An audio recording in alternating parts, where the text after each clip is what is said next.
Hi, good morning.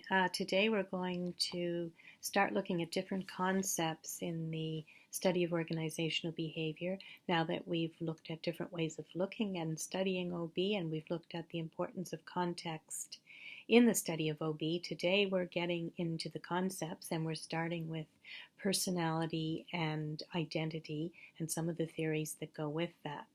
So in this chapter, the important things to focus on are the PowerPoints and the material in the chapter, but basically we're looking at the concepts of personality and identity, different perspectives on personality, the role of personality and identity in organizational behavior, why it's important, and specifically the role of it in job fit and job selection, and to look at some of the tests that are out there for job fit. So the intro is, what is personality? The definitions are there, but it's important to remember that personality is a series of traits that makes us as individuals unique from each other, and it's composed of internal and external traits. Personality is relatively stable over time, and it's fairly difficult to change, whereas we'll see that identity isn't. A couple of the traits that we look at, the internal traits that we discuss, are locus of control, whether we have an internal locus of control where we believe our effort and ability lead to events happening, or we have an external locus of control where we believe that things that happen are mainly due to external causes. Self-monitoring personality is another internal trait that's important, and that refers to, especially in job fit, and that refers to how well we're sensitive to situational cues and how well we can adapt our behavior to situations that we face. So, for example, if we're quite boisterous and happy and we walk into a room where everyone is very solemn and it's clear that it's a serious situation, do we just adjust our behavior? Do we adjust our personality? Can we self-monitor it to meet that situation? Or do we miss those cues and continue to act in a way that's contradictory to what's going on? So these are a couple of examples of internal traits. Also, personality and organizational behavior.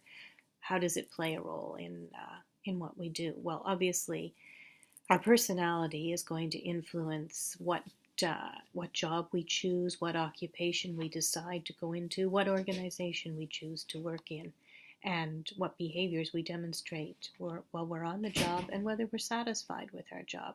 So it plays a big role in OB, and is important as to why we should learn it. The next section of the chapter talks about the different theories of personality, whether personality is something that we're born with, whether it's something that's influenced by the environment, which reinforces and influences our behavior. That's the situational theory of personality.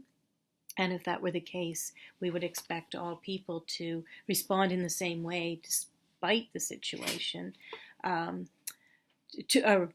would expect all people to respond the same way to the same situation, regardless of their individual characteristics. So in that theory, we would ignore individual characteristics. We would then say that maybe if that was the case, if this was the model we believed in, and people knew they had a test, we would expect them all to study for the test, regardless of their individual characteristics, which we know isn't always the case. So that would be a situational theory. The person or trait theory of personality is the belief that individual differences in behavior are the result of our personal traits. That is, we don't all behave in the same way. So this theory focuses on differences among individuals. It takes that into account. So that allows for prediction of individual behavior in organization by looking at fairly enduring and stable traits across a variety of situations. So in that case, you would be recruiting or looking for people with desired traits for job recruitment that would predict their behavior in certain situations. It doesn't consider other forces, as you'll read about, but there are drawbacks in all the different theories. So the third theory that comes up is a compromise between the two previous ones. And that is the belief that the environment, in this case organizations, are the function of organizational membership. So people make the place. The interaction between the employee and the environment shapes the organization and the behavior in it. So the organization has an impact on our behaviors. So it's a mutual shaping. But what does this mean in terms of job fit, which is the next section in the chapter? And job fit, there are different types of it, but job fit refers basically to the qualifications and our suitability for the job and our attitudes about work in the organization.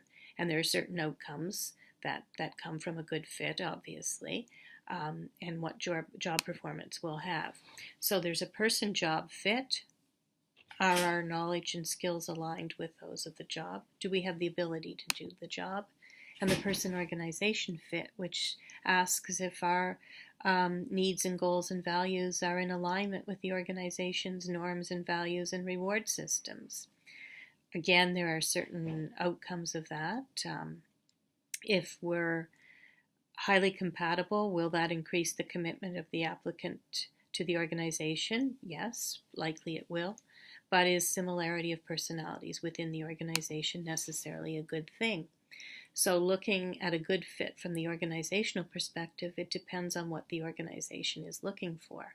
So we discuss two kinds of fit: a supplementary fit, where potential employees are similar to those already working for the organization in terms of skill, education, or background, or a complementary fit, which means the potential employee has skills or characteristics that are not presently within the organization. So do we have new skills or new knowledge we can bring? Depending on what the organization needs, then that will determine what is the best fit. So how do we know about this fit?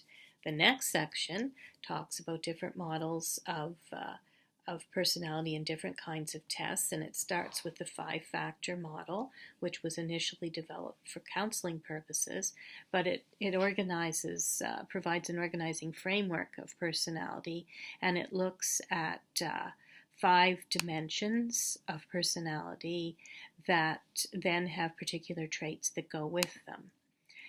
Examples of the kinds of questions someone who was doing this personality inventory would fill out are on the PowerPoints, and based on that, you would look and see what kind of personality you had, what kind of traits you were there, and try to make a match and to look for a match as an employer, as an employee. The Myers-Briggs test is also discussed. It's one of the most widely used tests, personality tests in the workplace, and it was developed to give people a better understanding of themselves and others. It's often used in organizations. As I said, it's a very popular personality test and used when hiring. Examples of how it works are there. You'll see some similarities between it and the personality dimensions, obviously, so there are carryovers for these, and there are sample questions that are listed.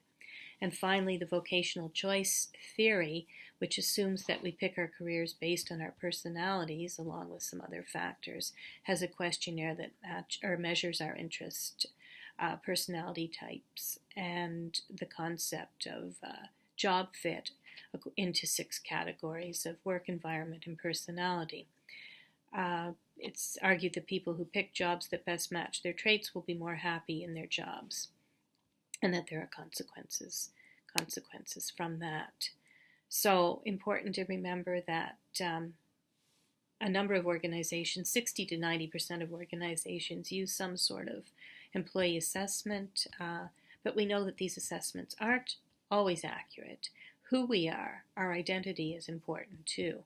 So that's why in the next section of the chapter we talk about identity and social identity theory. Key things to remember here: personality is about what we are, what traits we have. Are we happy? Are we sad? Are we thoughtful? Are we caring? Are we intuitive, etc.? And it's fairly stable, as I said, over time. whereas identity is about who we are. Are we a student? Are we a mother, a father, an employee, a member of a sports team, a member of a university? Identities are fluid. They they can You can have multiple identities at the same time over time, and they're fairly easy to change. Both personality and identities, though, are related to what we do at work and what we do socially. So there is a link. Tying in with the notion of identity is social identity theory, which puts it together, saying that we all feel a sense of belonging with one or more groups. So it can be our social class, our occupation, as I said, our school group, our race, our gender. But the identity we form, according to social identity theory, based on the group, takes on significance when we are comparing or contrasting ourselves to another group. So social identity theory says who we are, and then we compare and contrast ourselves with other groups to derive a sense of identity. So we derive a sense of identity from our work, where we work, our profession, where we go to school. So we might say, okay, we are, my social identity might be that I'm a student at St. Mary's, in which case I would compare myself maybe with a student at another university if I was thinking about my identity, or I work at company X, that's my identity. I'm a student, I'm a teacher, I'm a nurse, that's my profession, so it gives me identity. And we can look at the significance of it, as I said, when we compare or contrast ourselves to others in similar groups. So in the workplace, we identify with multiple groups. It can be the organizational level, it can be a particular department, or it can be our occupation within that organization. But it's important because it affects how we view others in the organization and how we derive a sense of who we are from that occupation, even a sense of status within the organization. In short, it gives meaning to our role. Employees who strongly identify with their workplace deliver consistently strong performance.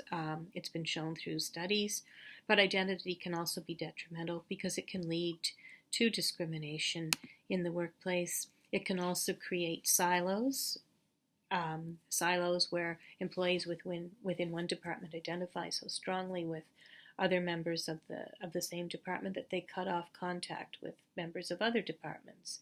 It can mean that leaders show preference to subordinates with whom they identify. There can be tight inner circles through management that are developed.